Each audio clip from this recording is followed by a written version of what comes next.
सोमवती अमावस के उपलक्ष्य पर श्री सुंदर धाम आश्रम डेहरिया में भोजन प्रसादी व फाग उत्सव का आयोजन रखा गया, जिसमें दूर दूर से भक्तगण आस्था के साथ मां नर्मदा एक में स्नान कर पूजा अर्चना कर सुंदर धाम आश्रम में भोजन प्रसादी प्राप्त की। वो फाग उत्सव कार्यक्रम में सम्मिलित होकर उत्सव का लाभ लिया। आश्रम में अन्य क्षेत्र गोसेवा, अखंड रामायण का पाठ एवं संत सेवा का कार्य निरंतर किया जाता है।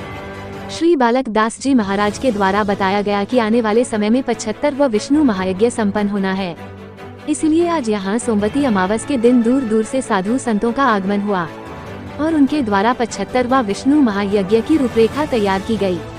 बाबा के द्वारा बताया गया कि यह कार्यक्रम 24 मई से 30 मई तक नर्मदा के उत्तर तट पर स्थित सुंदर धाम आश्रम श्री 1008 सुंदर दास जी के आश्रम पर होना है, जिसमें 7 दिवसीय कार्यक्रम के अंतर्गत भागवत कथा का आयोजन एवं दूर दूर से आए साधु संतों द्वारा भजन मंडली का कार्यक्रम रहेगा।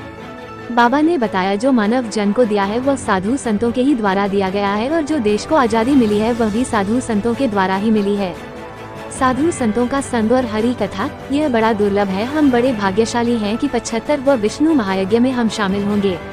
यह अमृतत्व तत्व का समय चल रहा है।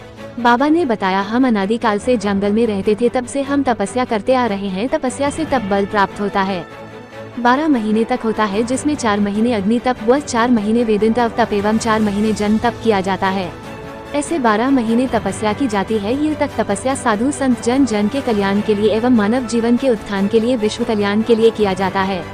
बाबा ने बताया कि कलयुग में मानव का ध्यान परमात्मा से हटकर विलुप्त होकर भौतिकता में हो गया है, इसीलिए भगवान को पाने के लिए तप व भक्ति करो, इसी से जन कल्याण होगा, विश्व का कल्याण होगा।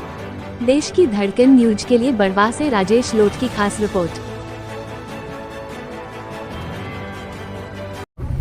आचार्य पर्यंतम वंदे गुरु परंपरा।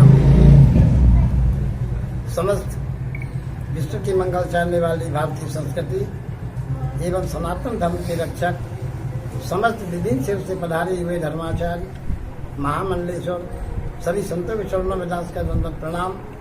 पूजनीय विद्वज्जन भक्तजन भक्ति स्वरूपा माता बहनों, आज के इस पावन अवसर पर हमारे नर्मदा के उत्तर तट पर सुंदर धाम आश्रम पे परम पूजनीय प्रातः स्मरणीय अनंत श्री विभूषित 1008 गुरु सुंदर दास जी महाराज जी के आश्रम पे आज ये महाराज जी का जो यज्ञ है वो 75वां वर्ष यज्ञ हो गया। 75वां विष्णु यज्ञ हो रहा है। उसके उपलक्ष्य में 75वां वर्ष विष्णु यज्ञ हो रहा है और देश के भी 75 वर्ष आज़ाद किए हुए हैं हमारे देश के।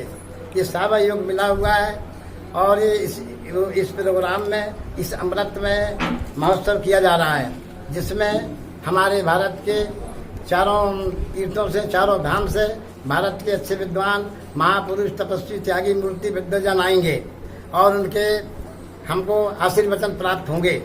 देखिए संत भगवान जो होते हैं वो अपने लिए नहीं करते, दूसरों के लिए करते हैं। संत बिटप सरता गिरी धरनी पर ये समन के करनी। तो जो यज्ञ है इसको भव्य रूप से लेना चाहते हैं अपन अमृतमय यज्ञ में। तो इसलिए जो है आज हमारा इस प्रोग्राम इसीलिए इकट्ठे हुए हैं हम लोग सब भक्तों से कि भाई इसका रूपरेखा बनाना है। आगे जो है सीताराम संतों का जो है, देखिए संत देश को भी जो भी दिया है संतों ने दिया है, चाहे वो जगत गुरु रामाचार्य जी हो, चाहे शंकराचार्य जी हो, चाहे रामदास जी हो, चाहे जगत गुरु रामाचार्य जी हो, कोई भी हो, जिसको जो भी कुछ दिया है देश ने संतों ने दिया है। और इतना ही नहीं, आज़ादी भी जो दी है तो संतों ने दी है, भलाई नाम राशि हो। इस प्रकार से संतों का जो आगमन, संत ही सब कुछ करते हैं। भगवान कहते हैं मोती अधिक संत कर लेखा, भगवान सातम समय मोदे देखा मोसे संत कर लेखा। संतों का जो आगमन, एक बार बाबा भी कहते हैं संत समागम हरि कथा तुलसी दुर्लभ दो। संतों का संग, भगवान की कथा ये बड़ी दुर्लभ है।